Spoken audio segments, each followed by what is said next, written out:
Bien, llegamos a la sección 5.3, en donde vamos a desarrollar otro método para determinar las soluciones de ecuaciones diferenciales homogéneas, pero en este caso las que tengan coeficientes constantes, ¿ok? A pesar de que este método se ve como muy particular, como muy idealizado, tiene mucha aplicación en el campo de la ciencia, sobre todo en el cálculo de circuitos eléctricos, el cálculo de, bueno, muchas aplicaciones en la dinámica, en la mecánica clásica.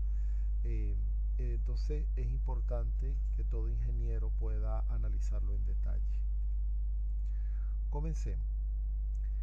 Se ha evidenciado que la ecuación diferencial y' más AI igual a 0 tiene como solución y igual a C1 por la exponencial de menos AX para todos los números reales. Esto lo analizamos en el primer caso, o sea, en el tema número 4, cuando desarrollamos los métodos de separación de variables, de ecuaciones lineales, etc. Entonces fíjense que cuando nosotros tenemos una ecuación de orden 1 con coeficiente constante, la solución viene dada en términos de una exponencial, y es precisamente la exponencial de menos AX. Tomando esto como referencia, si en este caso planteamos una ecuación diferencial homogénea de orden n, donde los a sub i son constantes, no como lo decíamos anteriormente que eran funciones que dependían de x, sino que son constantes, todas las soluciones de la ecuación diferencial homogénea son funciones exponenciales o están formadas a partir de las funciones exponenciales. Esto es sumamente poderoso. ¿Por qué?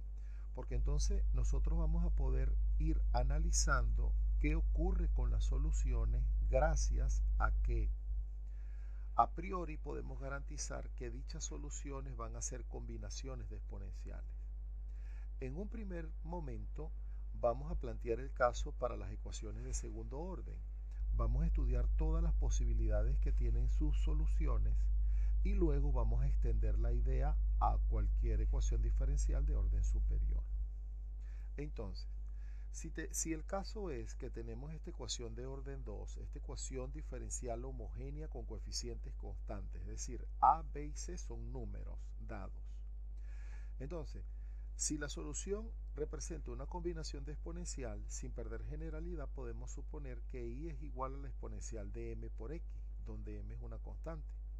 Quiere decir que si yo la derivo dos veces, la derivada sería la exponencial de x por la derivada interna, que es m. O sea, sería m por exponencial de mx. Y si la vuelvo a derivar, saldría de la derivada del exponencial otro factor m, que al multiplicarlo con el m anterior sería m cuadrado. Recuerden que m es constante.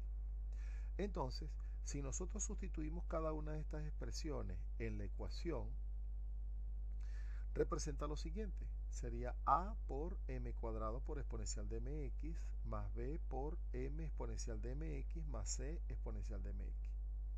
Extraemos factor común exponencial de mx y como sabemos que la exponencial nunca se anula, la única alternativa de que este producto sea igual a 0 es cuando la expresión que está dentro del paréntesis lo sea. En este caso esto implica que este polinomio será igual a 0. Quiere decir que este polinomio es el que me va a determinar las soluciones de la ecuación diferencial. ¿Por qué? Porque es un polinomio en términos de m. Y fíjense que y, hemos supuesto que y es la solución dada por exponencial de mx. Quiere decir que si yo coloco los valores o las raíces de este polinomio, yo puedo determinar las soluciones del problema. A esta última ecuación, a este polinomio lo llamamos ecuación auxiliar o ecuación característica. ¿No ven? Ahora bien, ¿qué es lo que puede ocurrir? Ahora vamos a los casos de la matemática básica. ¿Qué pasa con una ecuación cuadrática? Cuando analizamos la resolvente cuadrática, ¿qué ocurre? ¿Cómo pueden ser las raíces de este polinomio? Veamos. En este caso, como caso 1, vamos a suponer qué ocurriría con la solución cuando las raíces sean diferentes. Fíjense que toda ecuación cuadrática tiene tres alternativas.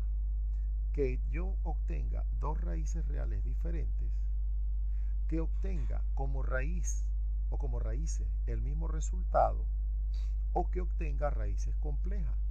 Recuerden que la resolvente cuadrática, vamos a recordarlo acá. Ay, disculpen aquí, siempre me pasa. La resolvente cuadrática será m igual a menos b más o menos la raíz cuadrada de b cuadrado menos 4a por c, todo dividido entre 2 por a. Entonces el secreto de la raíz va a depender del resultado que tengamos acá. Cuando esta cantidad subradical o este discriminante sea menor que 0, significa que las raíces son complejas. Cuando esta expresión de acá sea igual a 0, significa que voy a tener una sola raíz. Pero cuando esta expresión de acá sea mayor que 0, me garantiza que voy a tener dos raíces reales. Entonces vamos a analizar esos casos. Como caso 1, vamos a considerar cuando sean raíces reales diferentes. Llamémosla M1 y M2, donde M1 es distinto a M2. Entonces, ¿qué va a ocurrir? Recordemos que planteamos como solución, supusimos que era igual al exponencial de mx. Esto significa que i sub 1 de x será la exponencial de m1 de x e i sub 2 de x será la exponencial de m2 de x. En este caso, ellas son soluciones linealmente independientes. Por lo tanto, la solución de la ecuación diferencial será la combinación de ambas soluciones. ¿Lo ven? El caso 2 sería cuando las raíces reales sean iguales, es decir, cuando este discriminante sea igual a 0. En este caso, m1 es igual a m2. Entonces, ¿qué ocurre? Bueno, aquí lo estoy detallando. Es cuando el discriminante es igual a 0, quiere decir que m1 es menos b sobre 2a. Entonces, fíjense que no estoy determinando dos soluciones. Si m1 es igual a m2, llego máximo a un i sub 1 de x. Pero ahora vamos a apelar a lo que acabamos de aprender, lo que aprendimos en la sección anterior, en el método de reducción de orden. Y aquí sí es válido utilizar la otra fórmula, la fórmula establecida. Si i sub 1 es conocido y la ecuación es de orden 2, entonces i sub 2 será i sub 1 de x por la integral del exponencial de menos integral de p de x diferencial de x sobre i sub 1 al cuadrado. En este caso, vendrá dada por lo siguiente. Vamos a obtener exponencial de m1 de x, vamos a obtener exponencial de m1 de x dos veces, o sea, exponencial de m1 de x al cuadrado sobre la exponencial de m1 de x al cuadrado. Esto, en verdad, tendríamos que sentarnos y poder dilucidar bien. Tendremos que hacer este cálculo por separado, ¿ok? Desde el principio, para poder llegar a esta expresión. Yo lo que quiero es describir al resultado.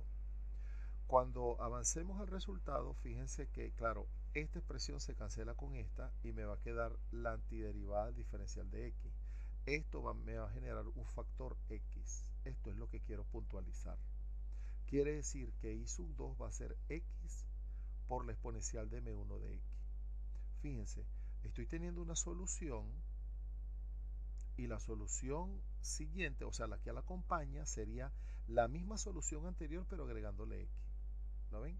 Por lo tanto, i sub 1 es exponencial de m1 de x, i sub 2 es x exponencial de m1 de x, las cuales son LI, y la solución general sería la combinación de ambas. Es decir, veamos qué tenemos hasta ahora. Si caso 1, si las raíces reales son diferentes, entonces la solución vendrá dada por la combinación de exponencial de m1 de x y exponencial de m2 de x, porque m1 es distinto a m2. En el caso 2 de que sean reales pero iguales, es decir, que m1 es igual a m2, no necesitan hacer esto. Lo que necesitamos es la conclusión. Cuando ustedes vean que m1 es igual a m2, automáticamente van a decir, bueno, la solución es c1 por la exponencial de m1 de x más c2. Vuelven a colocar la misma solución anterior, pero le agregan una x. Eso es. Esto se va a hacer cuando las raíces sean iguales. Y por último, ¿qué va a pasar cuando las raíces sean complejas? Cuando las raíces sean complejas, entonces técnicamente se va a tratar como en el caso 1. Pero el problema es que nosotros no estamos acostumbrados.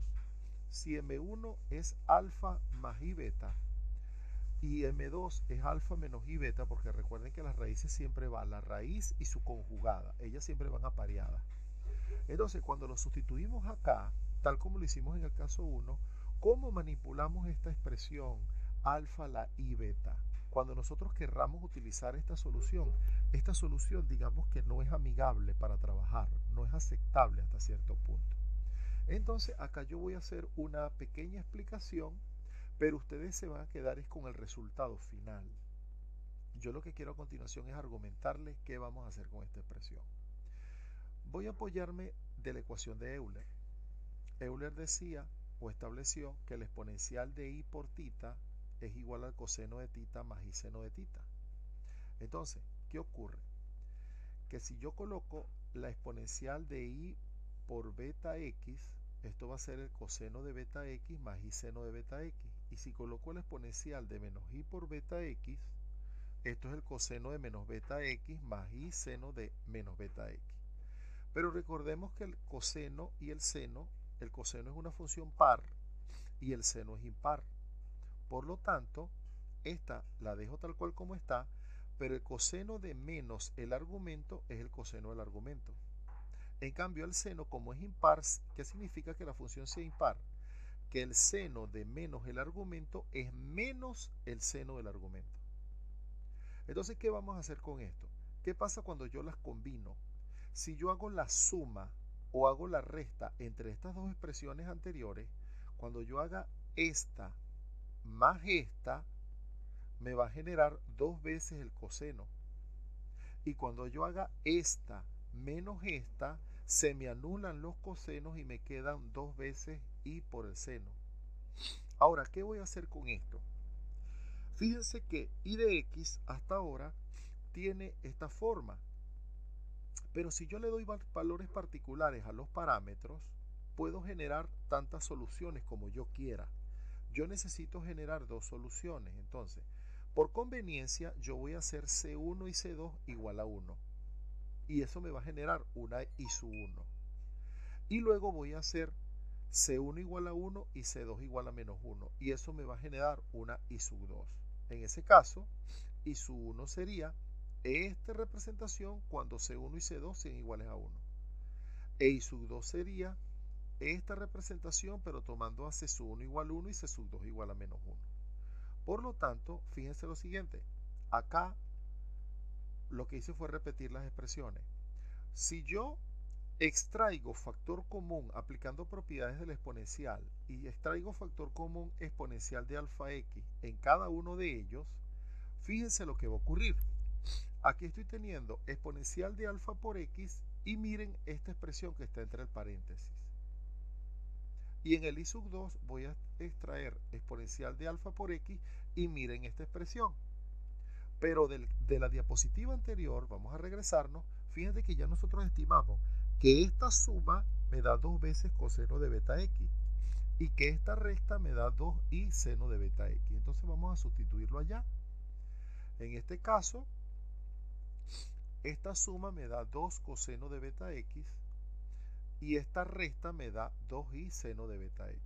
Por lo tanto, esta expresión y esta expresión representan soluciones linealmente independientes de la ecuación 2. ¿Lo ven? Claro, este 2 es una constante y este 2i es otra constante.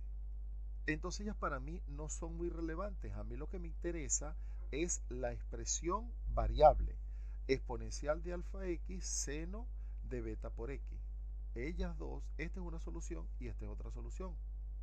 Son soluciones linealmente independientes. Quiere decir que la combinación de ellas, si yo le agrego un C1 la primera más C2 la segunda, me van a generar una solución. Quiere decir que en general está plasmada de esta forma.